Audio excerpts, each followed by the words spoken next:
I've done a number of prairie restorations. It's going to look a little ugly for a while. It will look like, what are they doing out there? It doesn't look like they're managing it and taking care of it. I promise you, by the time we get to year 3 or 4, it's going to look very nice. But more importantly, it's serving the purpose of helping with biodiversity, wildlife, and water quality. So it's a great thing. So we got the pleasure today of our Iowa Secretary of Ag, Mike Naig, is here. And I've known Mike for quite a while. It's a real honor for Mike to come here and spend a few moments with us. So Mike, please come up, and a pleasure to turn it over to you.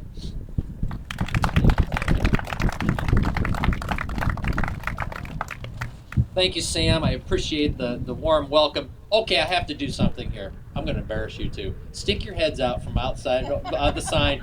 Let's give a round of applause to our sign holders here. They aren't just legs that are magically appearing here. These signs were not rated for the wind we've got today. Sam, thank you so much. I want to thank everybody with Corteva for hosting us today. Yeah, a little bit. Little cool this morning. I think we've got some planters that are sitting in sheds, unfortunately. Unfortunately, in that we want to get done. Fortunately, we're seeing some moisture, which is desperately needed. And maybe this feels a little bit like what a normal spring is like, which is when you sit for a few days and then you go as hard as you can and then you sit for a few days. And maybe the last couple years it's just been go, go, go. So we certainly need the moisture, and we're seeing that. And I do want to mention as we start this morning that our thoughts and prayers are certainly with those who were affected by the outbreak of severe weather this past weekend. And of course, as National Weather Service gets out and really gets a look at some things, unfortunately, I think we're gonna see a few more tornadoes that get confirmed, but certainly a lot of loss of property and unfortunately a loss of life. So be thinking about those communities, and it's a long stretch from here on out trying to recover. So certainly our thoughts are with them. But I do want to thank all the partners, and I love these projects. I said it looks like the side of a NASCAR, race car, these logos. But do pay attention to those logos, because these projects don't just magically happen. They're not single entities going out and doing their own thing. It usually is a great combination. Corteva, the Department of Ag and Land Stewardship, the Great Outdoors Foundation, Polk County Soil and Water Conservation District, Boone County Soil and Water Conservation District, the City of Johnston, Beaver Creek, and I just couldn't think of a better place. I love when my team will know this because I usually say something like this. When you stand here and you look back here, you can see where this is just going to be a perfect fit for this kind of practice. It'll be a tremendous showcase. Certainly we're on the campus of what I would consider to be one of the crown jewels of crop protection and innovation when it comes to agriculture in the world. And knowing what I know about Corteva, its long history, giving farmers the tools that they need to be successful and productive and profitable, which is one of the key ingredients to overall sustainability on farms in this country, is the farmers have to have tools to do those things, and they have to have the financial stability to be able to do those things. And so I think the team here, the folks here that come to work on this campus every day with that in mind, because farmers need what you do. So this is one of 14 urban conservation, water quality conservation projects that we announced last week. I was in Scott County when we announced that.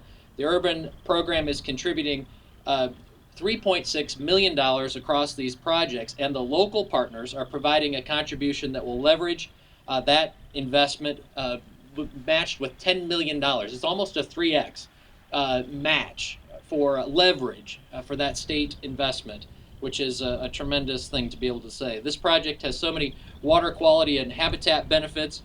And the other piece that we're always looking for is we want these projects to do what they're intended to do, which is to improve water quality and habitat. But we want them to serve as a showcase, as something that can be an educational opportunity. It is visible. It is a visible place. Folks will see this, they'll have a chance to learn about it.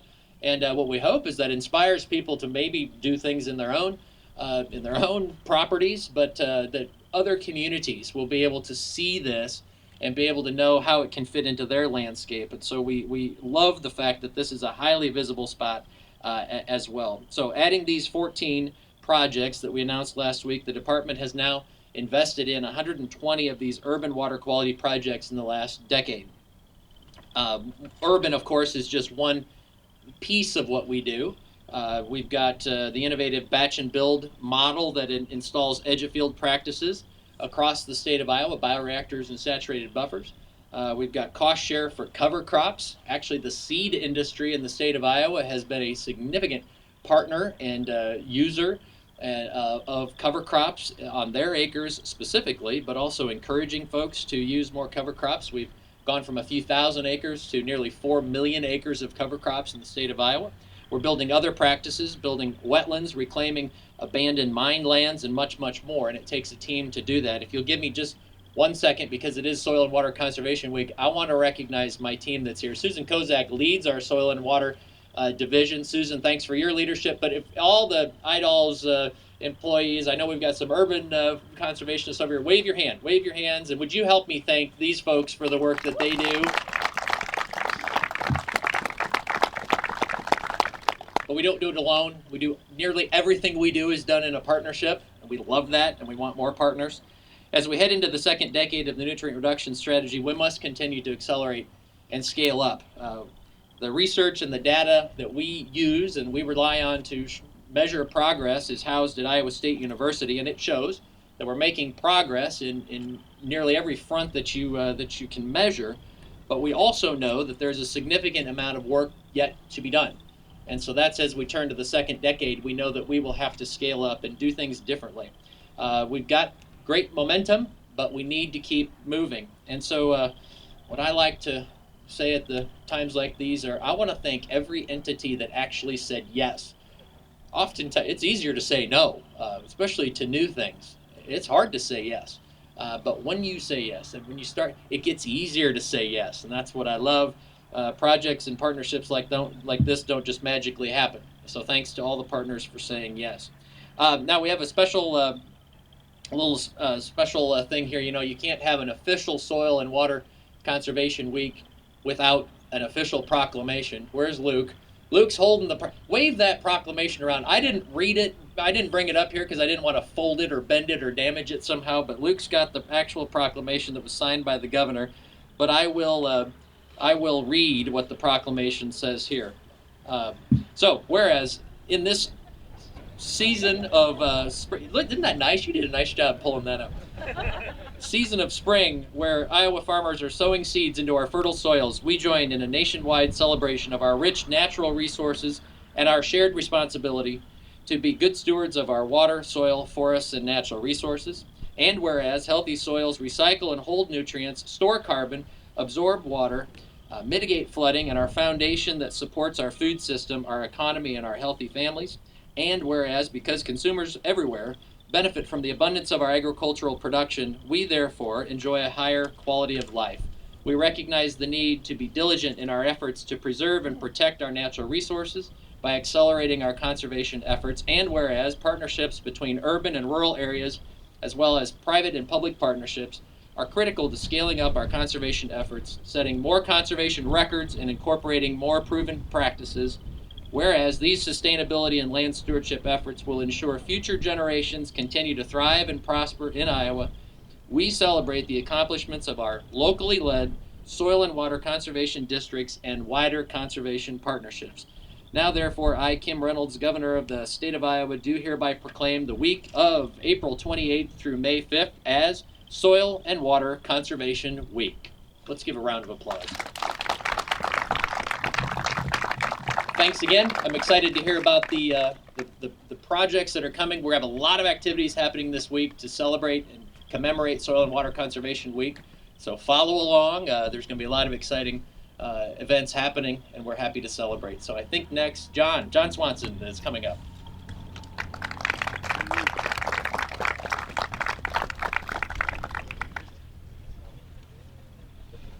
Good morning, everybody. We all staying warm out here? No. But again, my name is John Swanson. I'm the Water Resource Supervisor with Polk County. And I've got the opportunity to kind of run point on this project and really always think about what do projects mean? Like what are we really doing here? And like what's worth sharing to you all today, as I got kind of the short straw to say, John, go there and talk about the project since you're out there rolling in the mud and playing in the dirt and trying to find the money, doing all that fun stuff. But to me, what this project really starts with is Beaver Creek, which you just see a tree line back there, but that's Beaver Creek. That watershed drains almost 90,000 acres right to the Des Moines Metro. And when we look at water quality, we know Beaver Creek, it serves as the secondary drinking water intake for Des Moines Waterworks, providing direct impacts to our drinking water. We know that when we've had major flooding in the Des Moines Metro, that Beaver Creek is the first main tributary downstream of Saylorville Lake. And Beaver Creek impacts flooding to the Des Moines Metro. So what did we do in this watershed? We did like what we've done across the state. Others have done this. It's tried and true. Let's all get together. Let's put a plan. Let's write a watershed plan. Let's assess and say, what do we need to do to make a difference to Beaver Creek? And what does that watershed plan say that we need to do? It says we need to do things like build wetlands. It says we need to restore our floodplains to a more natural habitats. And so when you set that groundwork, all you then need is a phone call. And that phone call happened almost a year ago where Corteva, they picked up the phone and they called their local Beaver Creek watershed coordinator and they said, hey, we're a landowner in Beaver Creek and we own 1,100 acres. We know we might not be a traditional farm. We might not be a city. We're kind of in between there. But we think we could do something on our land. Could you guys come out? And that connection, the answer was yes, absolutely. So let's bring everybody together. We brought a team out. Corteva teamed up with the Soil and Water District, the county staff, the watershed staff, and we went out and we said, what could we do on Corteva property to make a difference? And we didn't worry too much about funding. We didn't worry about like what program it's going to fit into, but we simply said, what can we do on this landscape, and really assess it the same way we do a farm. And lo and behold, we laid out a whole bunch of stuff. We said we could restore prairies, we could plant oak trees, bring back one of the rarest ecosystems in Iowa. We could construct wetlands. We could not just construct one wetland, we could do multiple wetlands. We got to that point where we're like, all right, I think we need an engineer. We brought in Foth Engineering. They joined on board and they helped us flesh out what types of wetlands. And sitting here today, we have a project right behind us that looks like death right now, but it's going to be beautiful in just a couple years. That's going to have multiple types of wetlands. It's going to have biodiversity. It's going to hold water. It's going to slow down urban runoff. It's even going to treat some farm fields coming off the Corteva property. It's going to do all these things in one project. And then again, time and time again, when you just find out what are the good projects that fit the landscape, the funding is going to figure itself out, because there's lots of the funding hits here in Iowa right now because we're all motivated that we know none of these things are free. All these things cost money. And what we had here is we laid out a plan with good projects, and the Iowa Department of Ag and Land Stewardship, the Great Outdoors Foundation, the Iowa Department of Natural Resources all came together and said, we have funding that can go towards this project. And it all came together. And of course, we are still a government. We can't go too fast. So we have plans. It's all in the works. We're going to get through our permitting. We're going to finish up the design, and we're going to see real changes to this landscape. And that really, at the end of the day, is what I have to share. It's about those connections. It's about just picking up the phone and having a resource that you can call. So what if we didn't have a Beaver Creek coordinator that picked up that phone? What if we didn't have Polk County who said, we want to build wetlands? That's really what the direction we're going. We spent a lot of time doing saturated buffers and bioreactors, and our team has really turned towards wetlands because we see it as the crown jewel practices we can put on the landscape. So it wouldn't have happened without those cliche. It takes a partnership, it takes all of us here together, but if you've been around good projects, that really is what it takes. And we're excited, happy to be here on this cold, blustery spring morning to talk about it. And I'll turn it over to Jen Cross, who we're really excited to be partnering with the Great Outdoors Foundation. And this is just our next project and what we hope to be a long line through that partnership.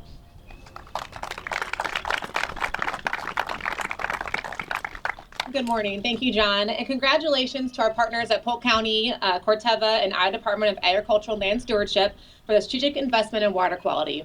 Last year, the Great Outdoors Foundation launched our Conservation Fund with the vision of activating projects just like this. And we're honored to be here today to commemorate this milestone with all of you. It's exciting to see how already, or future, we'll be able to see this already, investments in the Conservation Fund are enabling initiatives like Polk County's Wetland Wave, to progress, expediting timelines, removing barriers, and maximizing partnerships across the public and private sectors. Moments like these act as a catalyst for future progress. Continued, persistent movement forward will bring us to our goal perhaps sooner than we could have imagined. I'm convinced that with the continued alignment and a unified approach, we'll be able to multiply the efforts that have already been made to improve water quality in our state and beyond. We at the Great Outdoors Foundation are incredibly encouraged by the level of engagement around water quality.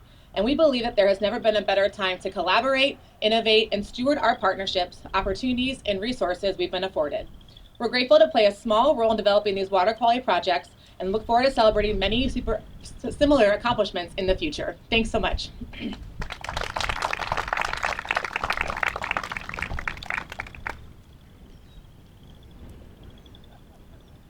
Hey, look, John's back.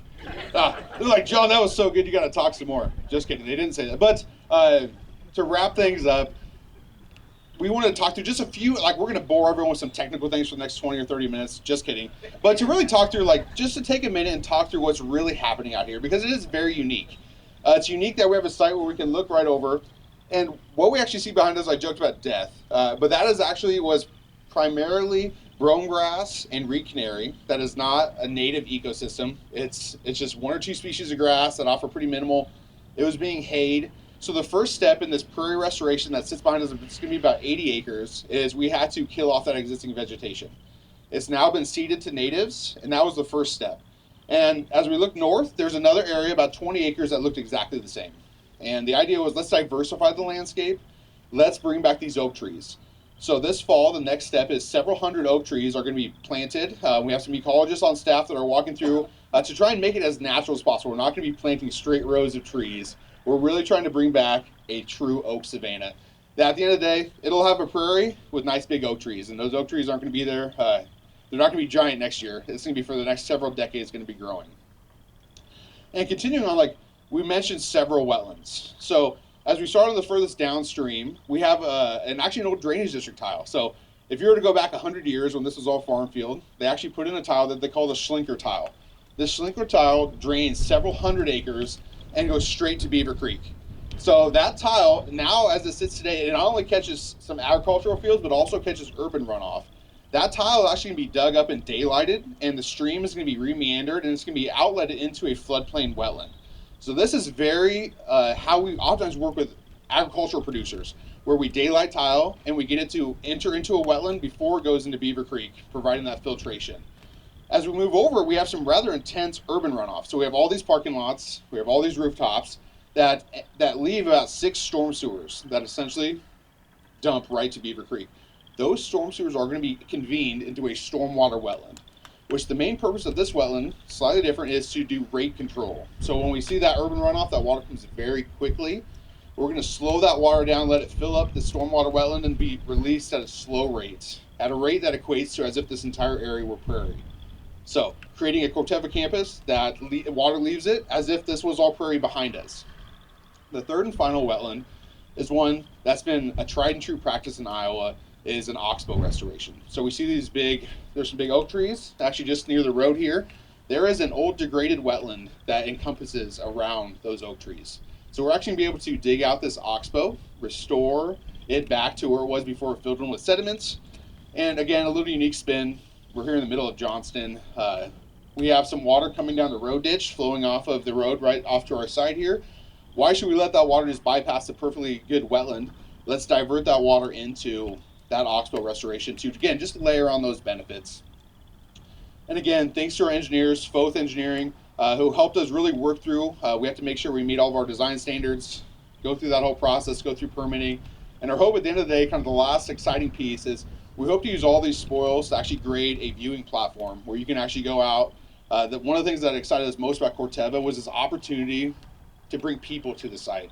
A site where tour buses daily could be bringing people that are already coming to the Corteva campus, seeing all the great work happening here, show them what can be done on a corporate campus, just like we're doing on farms, just like we're doing with cities, all here on the Corteva campus in the city of Johnston. So that's wrapping things up. That's kind of the technical. We'll be around if any of you are like really enthralled, want to learn more about it. We'll be here.